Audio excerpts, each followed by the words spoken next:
तो हम 12वां चैप्टर पढ़ रहे थे उपयोगिता यूटिलिटी के बारे में। इसको हम कंटिन्यू करते हैं, ये दूसरी वीडियो है। इसमें हम बात करेंगे क्या उपयोगिता को मापा जा सकता है, कैन यूटिलिटी बी मेजर्ड। ठीक है, इसके दो अप्रोच हैं, दो दृष्टिकोण हैं। सबसे पहला जो दृष्टिकोण है वो मार्शल का है।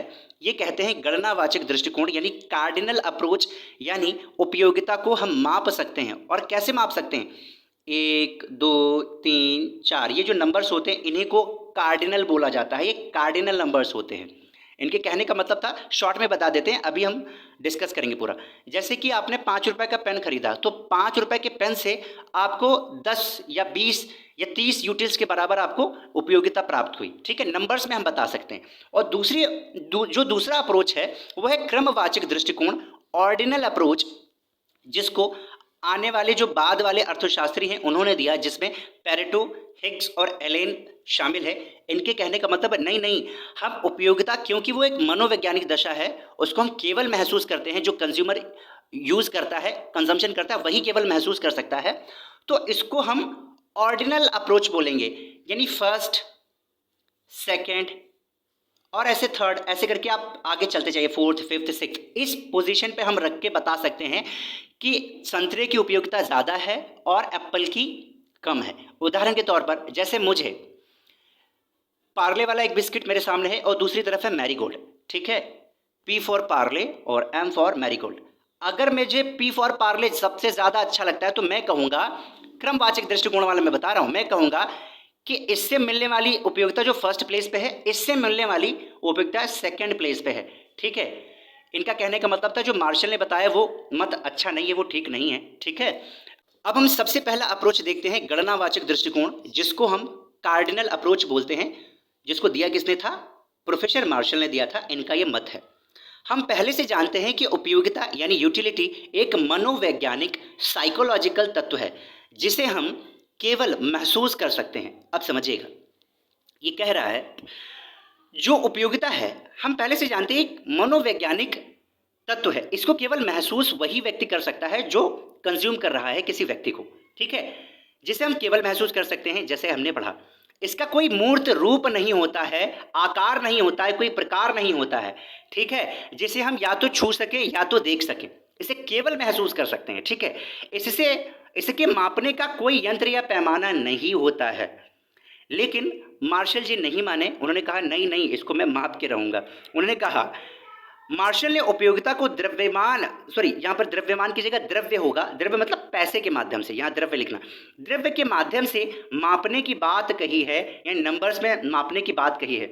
उनके अनुसार उपयोगिता के मापने का दृष्टिकोण गणनावाचक है, यानी कि 1 2 3 में हम माप सकते हैं, यही कह रहा है। गणनावाचक है क्योंकि इसमें उपयोगिता की गणना की जाती है, जैसे 1 2 3 4 इत्यादि, ऐसे आप कर सकते हैं। अब एग्जाम्पल देखेंगे तो बिल्कुल समझ में आ जाएगा।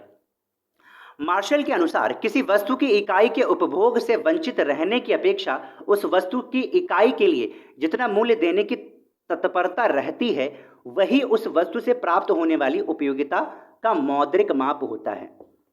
ठीक है, ये कह क्या रहा है? मान लीजिए एक वस्तु है, एम नाम की कोई भी वस्तु है, ये 10 रुपए की मिल रही है मार्केट में। आपको मालूम है कि इस वस्तु से हमको 20 रुपए के बराबर उपयोगिता मिल रही है। ठीक है, तो आप करेंगे क्या? इस वस्तु को आप झटाक से खरीद लेंगे। क्यों? क्योंकि 20 रुपए के बराबर आपको उपयोगिता मिल रही है, यही ये कह रहा है। ठीक है, तो 20 यूटिल्स आपका उपयोगिता हो जाएगी। गणनावाचक दृष्टिकोण से उपयोगिता को निम्न 2 प्रकार से मापा जा सकता है। तो जो गणनावाचक दृष्टिकोण मार्शल ने दिया, इन्होंने कहा हम इसको 2 तरीके से माप सकते हैं। ठीक है, सबसे पहला मुद्रा के रूप में माप, यानी measurement in the terms of money, पैसे के रूप में, और दूसरा इकाइयों के रूप में माप, यानी measurement in the terms of units.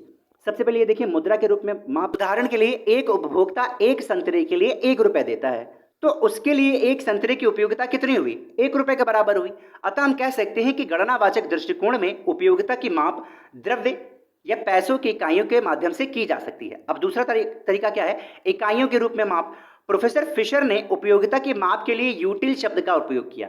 इसके अंतर्गत उपयोगिता यानी उपयोगिता को हम यूटिल के माध्यम से माप सकते हैं, स्पष्ट कर सकते हैं। उदाहरण के लिए, अनिल एक व्यक्ति है, अनिल को चाय के प्याले से 15 यूटिल की उपयोगिता प्राप्त हो रही है। ठीक है, जबकि सुनील उसी चाय की प्याली से 10 यूटिल की उपयोगिता प्राप्त कर रहा है। तो हम यहाँ कह सकते हैं कि अनिल को ज़्यादा प्राप्त हुई है उपयोगिता और सुनील को कम प्राप्त हुई है उसी कप, एक कप प्याले से। ठीक है, और अभी हमने पढ़ा था ये रिलेटिव होता है, हर व्यक्ति के लिए जो उपयोगिता होती है वह अलग अलग होती है, एक ही वस्तु के लिए, और एक ही वस्तु के लिए नहीं, एक व्यक्ति के लिए भी अलग अलग हो सकती है।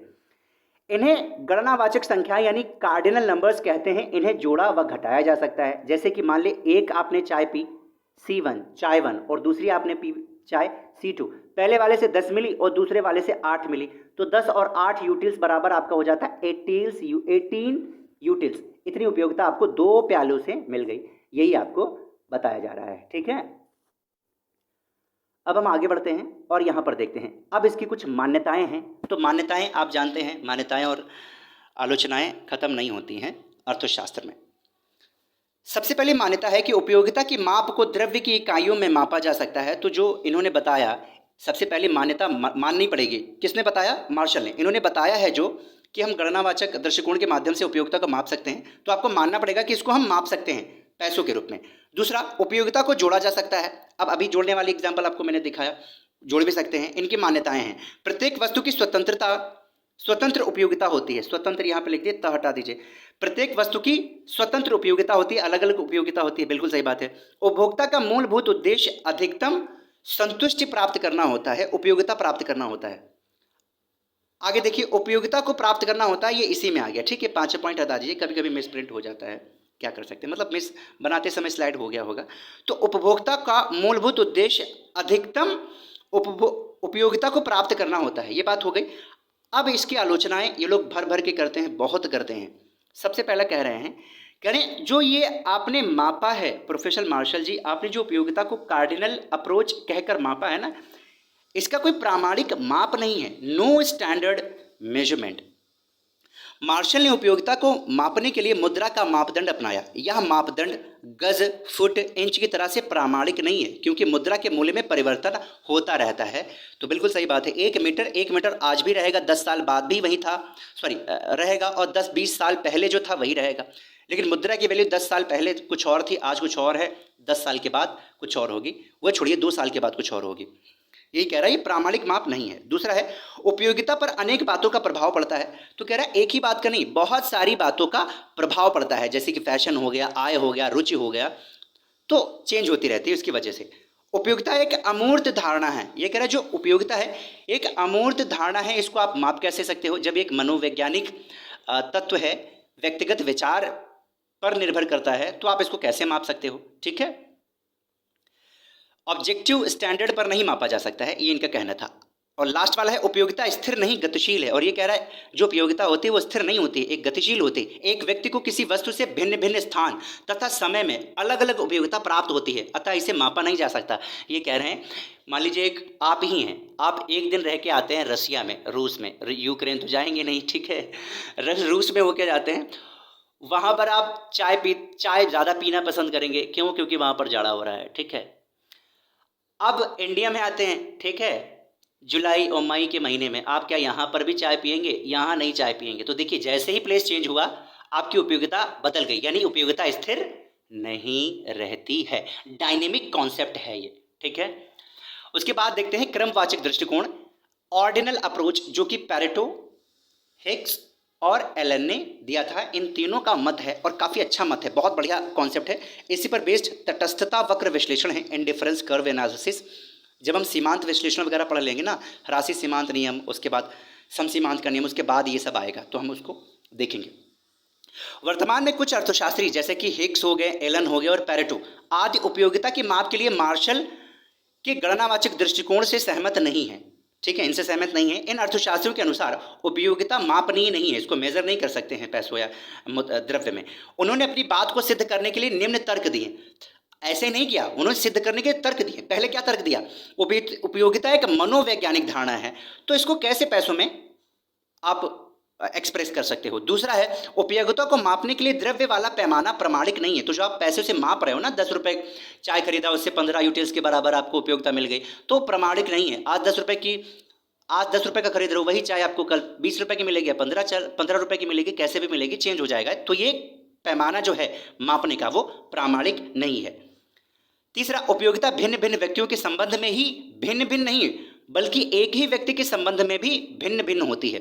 ये थोड़ा सा टेक्निकल है, इसको समझिएगा। ये कहना चाह रहा है उपयोगिता की जो धारणा है वो परिवर्तित होती रहती है। ऐसे परिवर्तनशील तत्व की माप करना आसान कार्य नहीं है। ये बिल्कुल वही तर्क है जो अभी हमने देखा था कि जो उपयोगिता होती है वो एक स्थान पर अलग हो जाएगी। आप रशिया वाला इंडिया वाला एग्जाम्पल याद करिए, और जब रशिया से इंडिया में आएंगे तो उसकी उपयोगिता बदल जाएगी। ये कहने की कोशिश कर रहे हैं। अतः उन्होंने उपयोगिता विश्लेषण के स्थान पर तटस्थता वक्र विश्लेषण की नई रीति अपनाई, जिसको इंडिफरेंस कर्व एनालिसिस कहते हैं।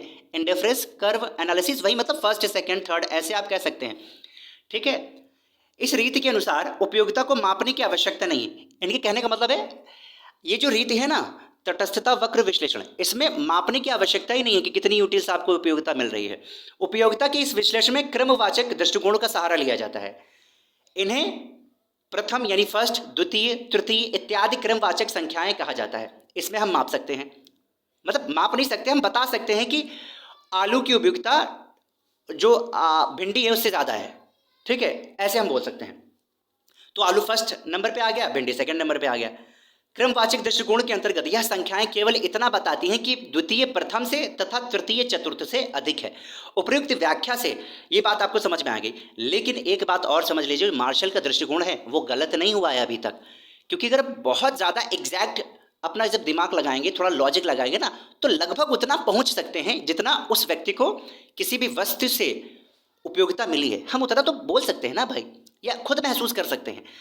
उपयुक्त व्याख्या से यह नहीं समझ लेना चाहिए कि उपयोगिता के संदर्भ में मार्शल का जो गणनावाचक दृष्टिकोण है वो गलत है। वो गलत नहीं है, वो भी ठीक है। अभी भी यह बहस चल रही है कि गणनावाचक दृष्टिकोण सही है या क्रमवाचक। अतः हम सतही तौर पर कह सकते हैं कि जो क्रमवाचक दृष्टिकोण है वो ज़्यादा ठीक है एज कम्पेयर टू जो मार्शल ने दिया था कार्डिनल अप्रोच, उससे थोड़ा सा अच्छा है, ये माना जाता है, ठीक है। तो इस वीडियो में हमने ये चर्चा की।